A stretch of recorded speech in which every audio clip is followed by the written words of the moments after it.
Sir आज मोर्चात काय मागणी आहे आणि पुढचं हा टप्पा कसा? सुप्रीम कोर्टामध्ये टीईटीचा जो निर्णय झाला, सुप्रीम कोर्टाच्या आदेशाप्रमाणे ज्यांची नोकरी फक्त 5 वर्ष राहिले त्यांना टीईटीमधून सवलत देण्यात आलेली आहे, बाकीच्यांना टीईटी बंधनकारक केली गेलेली आहे। हा जो निर्णय झालेला आहे या निर्णयाविरुद्ध त्या ठिकाणी काही राज्यांनी पुनर्विचार याचिका ज्याला रिव्ह्यू पिटिशन म्हणतो ते दाखल केलेले आहे। त्याच पद्धतीनं महाराष्ट्र सरकारनंही रिव्ह्यू पिटिशन दाखल करावी आणि यातून आमचे जे शिक्षक आहेत यांना संरक्षण देण्याची भूमिका घ्यावी। यासाठीच खऱ्या अर्थानं 1 ऑक्टोबरला राज्यभर मोर्चे आयोजित केले होते 4 ऑक्टोबरला, परंतु त्या ठिकाणी 1 ऑक्टोबरला राज्यमंत्री पंकज भोयर यांनी नागपूर या ठिकाणी मीटिंग बोलवली आणि त्या मीटिंगमध्ये त्यांनी शब्द दिला की 16 ऑक्टोबरपर्यंत आम्ही पुनर्विचार याचिका सुप्रीम कोर्टामध्ये दाखल करतोय आणि त्यानुसार त्यावेळी तो मोर्चा स्थगित करण्यात आला, परंतु त्या बोलण्याप्रमाणे कुठलीही कारवाई सरकारकडून झालेली नाही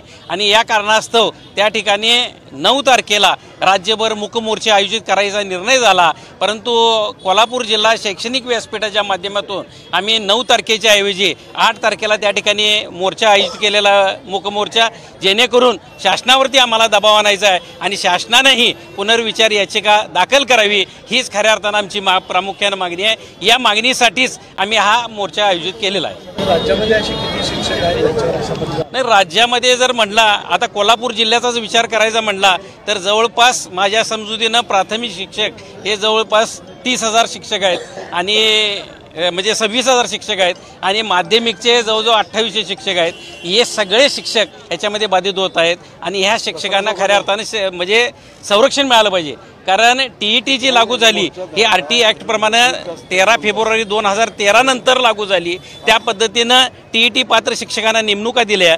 ज्यावेळी त्याच्या अगोदर जे शिक्षक नेमले गेले त्यावेळेच्या तत्कालीन पात्रतेनुसारच त्या शिक्षकांची नेमणूक झालेली आहे। त्यामुळं हा निर्णय जो आहे हा बंधन म्हणजे अन्यायकारक आहे आणि हा निर्णय जो आहे तो त्या ठिकाणी पुनर्विचार याचिका दाखल करून सुप्रीम कोर्टामध्ये बदलण्यात यावा हीच आमची खऱ्या अर्थानं मागणी असणार।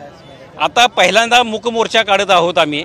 मूक मोर्चा काढल्यानंतर मला वाटते 24 तारखेला शाळा बंद आंदोलन ठेवलेलं आहे आणि मग त्यानंतर शासन काय करते त्याच्यावरती पुढचं धोरण आमचं ठरवलंच आहे।